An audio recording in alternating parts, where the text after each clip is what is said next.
Tadej Pogacar arrives in Torino for his debut in the 2024 Giro d'Italia. He looks to make history, trying to win the race ahead of doing the same thing in the Tour de France later in the summer. It's a massive feat that hasn't been done since 1998.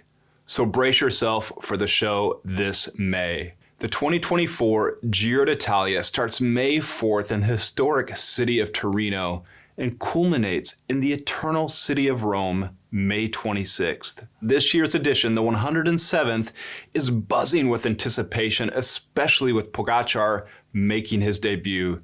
Fresh off his triumphs in the 2024 Liège-Bastogne-Liège and ahead of the Tour de France, the Slovenian enters as the red-hot favorite in a race that celebrated for its brutal climbs and scenic routes. The 2024 Giro d'Italia promises a grueling 3,320 kilometers over 21 stages, blending time trials, mountain finishes, and even a Strade Bianche-style gravel stage. Riders will face a total vertical elevation of around 43,000 meters of climbing, which will challenge even the most seasoned climbers, including 2020 Tour de France winner Tadej Pogacar. Key features of this year's Giro d'Italia route, in my eyes, include the two individual time trials spanning 40.6 kilometers and another one at 31.2 kilometers. Good for Pogacar and also Geraint Thomas.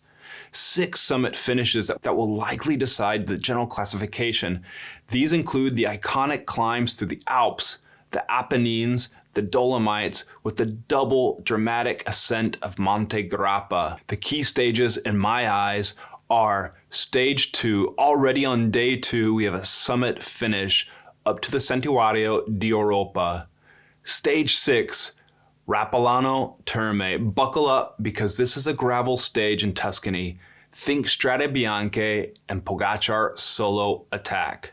Stage 8, Prati di Tivo, another summit finish stage, 3,750 meters total of climbing, and we are just only at the end of the first week of racing. Then stage 16, up north in Val Gardena, a massive 200-kilometer stage with the highest point of the race, the Cima Coppi, going over the Passo Stelvio, and a summit finish after nearly 30 kilometers of climbing.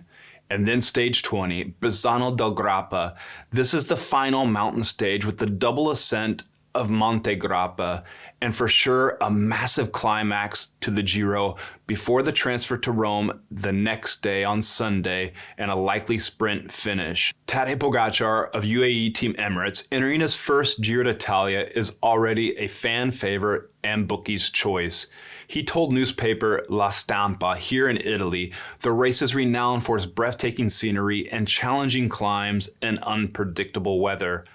I'm eager to test myself. I can't wait. He added, strategic energy management will be fundamental with the Tour de France upcoming this summer. While I seize opportunities as they arise, I will also take the bigger picture into consideration. Looking ahead, it will be essential to find a balance between ambitions for the Giro d'Italia and preparations for this summer at the Tour de France. I want to do well in both races. Geraint Thomas, former Tour de France winner of Team Ineos Grenadiers, runner-up last year, is back. In 2023, he was crushed in a close mountain time trial after leading the race for several days. He said, obviously, last year's Giro d'Italia didn't end the best way, but with the start of the season that I had, I think it was a good one. But we'll see what this year brings. Instead of Primož Roglič, this year he faces a different superstar Slovenian in Tadej Pogacar. And there are some other general classification riders I think you need to keep an eye on. The Australian Ben O'Connor of Decathlon AG2R Le Mondial. Frenchman Romain Bardet of Team DSM, who just finished second in Liège-Bastogne-Liège. Kian Utebrooks of Visma Lease Bike. The latter, the Belgian, is the most interesting one after the team will not be able to field Belgian superstar Wout van Aert. Utebrooks, you may remember, finished 8th last year in the Vuelta a España, the Tour of Spain, when he was riding for Team Bora-Hansgrohe before making the switch over to Team Visma. Our Canadian friend Mike Woods will be lining up for Team Israel Premier Tech.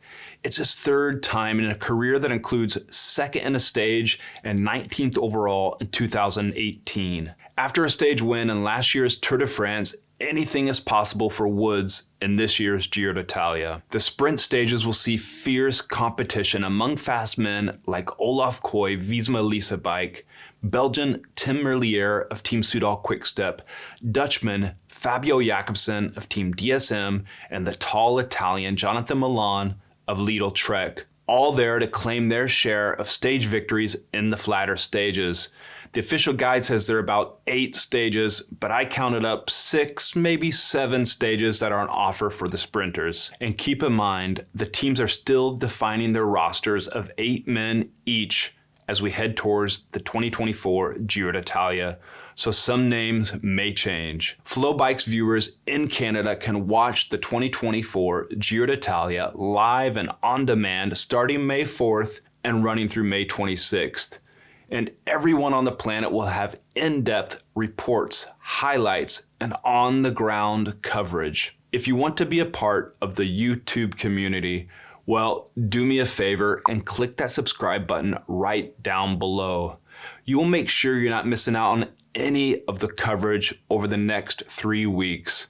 I'll be there from the north down to the south of Italy, back up to the north again, and then the finish in the south in Rome. As the peloton navigates the twists, the climbs, the sprints of the 2024 Giro d'Italia, the drama of this Grand Tour will unfold beneath the Italian sun from the cobbled streets of Torino to the historic heart of Rome. Can Tadej Pogacar do it? Add the Giro d'Italia to his resume and who knows, go on to win the Tour de France this summer? Tune in starting May 4th for the Giro d'Italia.